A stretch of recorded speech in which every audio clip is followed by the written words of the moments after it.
රසට මිරිස් මාළුවක් සාදා ගන්න ආකාරයයි. මේ සඳහා අවශ්‍ය ද්‍රව්‍ය මම මෙතන සඳහන් කරලා තියෙනවා. දැන් මේක සාදා ගන්න ආකාරය බලමු. මම මෙතන කිලෝග්‍රෑම් 600ක් අරන් තියෙනවා. මම එකටම කළු ටික මැරිනේට් කරගන්නවා. මම මේකට කහ ලුණු ගම්මිරිස් එකතු කරගන්නවා. මේ හොඳට මිශ්‍ර කර විනාඩි 30ක් පමණ මැරිනේට් වෙන්න තියෙනවා.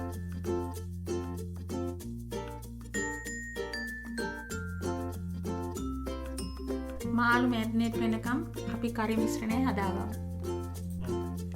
අපි දැන් භාජනයක් ලිපේ තබා තෙල් මේසාන්ති 3ක් පමණ දාගෙන තෙල් රත් වූ පසු සුදු ලුණු ඒකට එකතු කරගමු.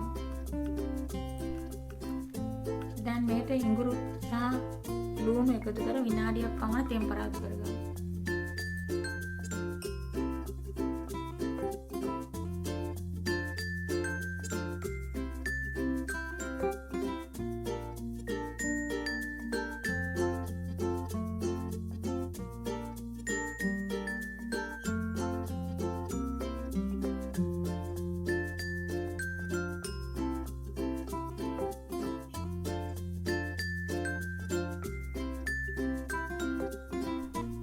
මම දැන් මේකට උළුහාල් කුරුඳු කරපිංචා රම්පේ එකතු කරගන්නවා.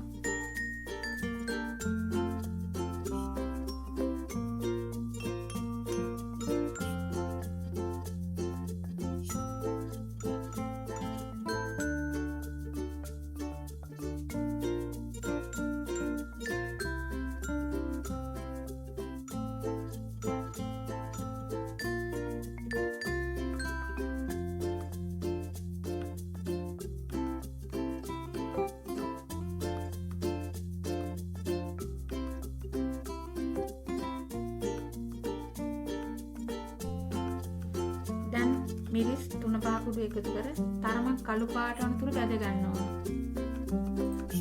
එතකොට මාළු කරිය කළු පාටට එනවා. මේ වෙලාවේ ලිපේ ගින්දර අඩුවෙන් තබා ගන්නවා.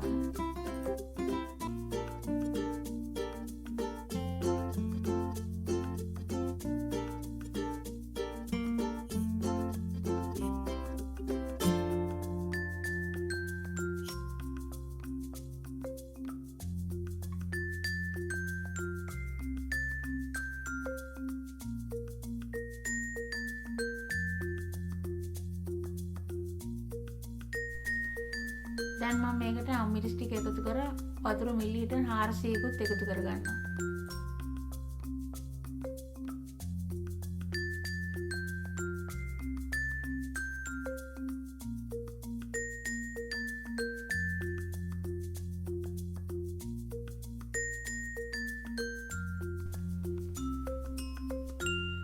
මම මේක වතුර ටික බොයිල් වෙනකන් රත් කරගන්නවා. ඊට පස්සේ මම මැග්නේට් කරගත්ත මාළු ටික මේකට මිශ්‍ර කරගන්නවා.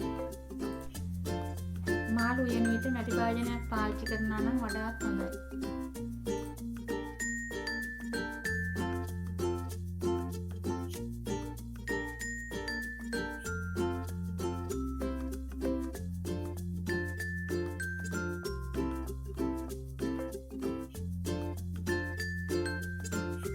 මම හදාගත්ත මිශ්‍රණය මාළු සමග එකතු කරගන්නවා. දැන් ගොරක තලාගත් වෙනසල් සහ කරාඹුණට එකතු කර හොඳට මිශ්‍ර කර මද ගින්නේ විනාඩි 20ක් පමණ උයා ගන්නවා.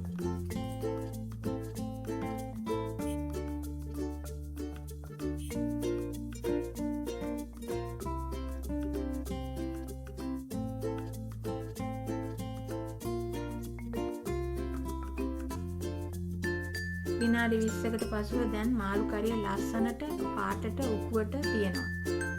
හොඳ සුවඳක් එනවා.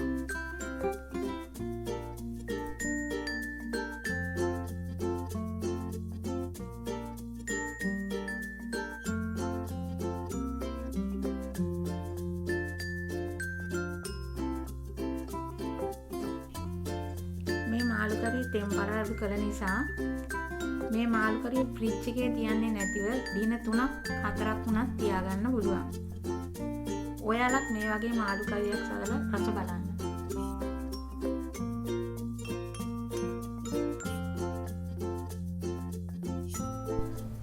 If you like Kiriama's Kitchen channel, then like, subscribe, turn on the notification bell so you know every time Kiriama's Kitchen posts a new video. මේ වීඩියෝට ඔබ කැමති නම් ලයික් එකක් දාන්න. යාළුවන් සමග ෂෙයා කරන්න. නැවත මෙවන් වීඩියෝ එකකින් හමු වෙමු. ඔබට සුබ දවසක්.